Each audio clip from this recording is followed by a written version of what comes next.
మనిషి జీవించడానికి అవసరమైనది ఆహారం, నీరు, గాలి. కానీ బాధాకరం ఏంటంటే ఆ మూడింటిలో మనకు ఫ్రీగా దొరికే గాలినే మనం విషంగా మార్చేశాం.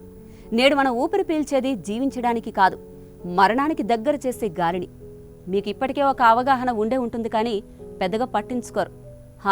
ఈ కాలుష్యం మనల్ని ఏం చేస్తుందిలే, కేవలం గాలే కదా అనుకుని చాలామంది నిర్లక్ష్యం చేస్తూ ఉంటారు.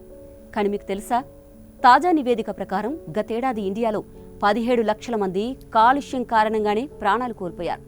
అవునండి, అక్షరాల 17 లక్షల ప్రాణాలు గాలి కారణంగా గాల్లోనే కలిసిపోయాయి. ఒక్కసారి మీరే ఊహించండి, ఇది ఒక యుద్ధంలోనో లేదా భూకంపంలోనో చనిపోయిన సంఖ్య కాదు. ఇది మనం ప్రతిరోజు పీల్చే గాలి వల్ల చనిపోయిన వారి లెక్కలే. ప్రతి శ్వాస వెనుక కనిపించని హంతకుడు ఉన్నాడు. వాహనాల పొగ, ఫ్యాక్టరీల వ్యర్థాలు, పంట కాల్చే పొగ, ప్లాస్టిక్ దహనం లాంటివి కలిసి గాలిని చంపేస్తున్నాయి. ఒక చిన్న పిల్లాడు పుట్టిన దగ్గర నుంచి విషగాలినే పీలుస్తున్నాడు. అతని ఊపిరితిత్తులు ఇంకా అభివృద్ధి చెందకముందే ఆ గాలి వాటిని దెబ్బతీస్తోంది. పాత తరాలు 100 ఏళ్లు బతికేవి, ఇప్పుడు 50 ఏళ్లు దాటడమే అదృష్టం అనుకోవాలి.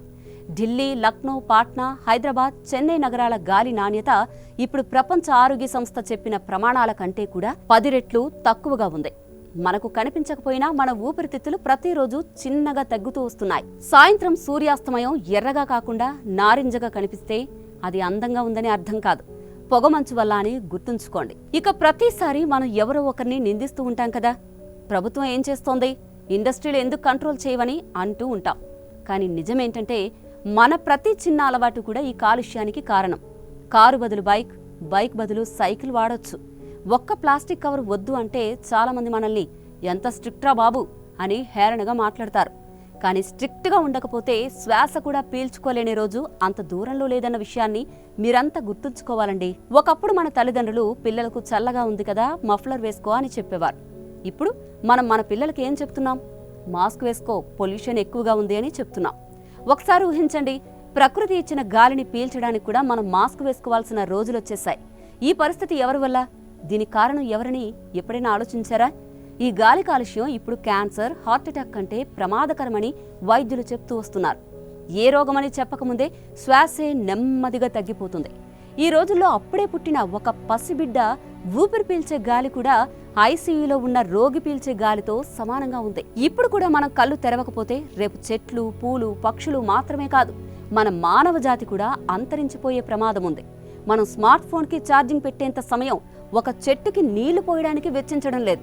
ప్రతి ఒక్కరూ ఒక చెట్టు నాటితే అది ఒక గాలి శుద్ధి చేసే యంత్రంతో సమానం. ప్రతి ఇంటి ముందు ఒక మొక్క ఉంటే అది భవిష్యత్తు తరానికి ఒక ఆక్సిజన్ సిలిండర్ అవుతుంది. ఇప్పుడు ఒక్క నిమిషం ఆలోచించండి. ఒకరోజు ఉదయం మీరు లేస్తే బయట గాలి లేదు, కిటికీ తెరిచి చూస్తే కేవలం పొగ మాత్రమే కనిపిస్తోంది. ఇక మీరు, మీ పిల్లలు ఆ గాలిని పీల్చలేక శ్వాస ఒక్కసారిగా ఆగిపోతుంది. అప్పుడు రియలైజేషన్ వస్తుంది, మనం గాలిని కాదు, గాలే మనల్ని పీల్చేసిందని. అటు ఒక్క మాటలో చెప్పాలంటే మన భవిష్యత్తు ఆక్సిజన్ సిలిండర్స్లలో కాదు, చెట్లలోనే ఉంది. మన జీవితం మాస్కుల్లో కాదు, స్వచ్ఛమైన గాలిలో ఉంది. మరి అది మన చేతుల్లోనే ఉంది. గాలి మనకు ఉచితమే, కానీ దాన్ని రక్షించుకోవడం మన బాధ్యత. ఎందుకంటే మనం ఊపిరి పీల్చే ప్రతి గాలి కణం మన భవిష్యత్తును లిఖిస్తుందన్న విషయాన్ని మర్చిపోవద్దండి.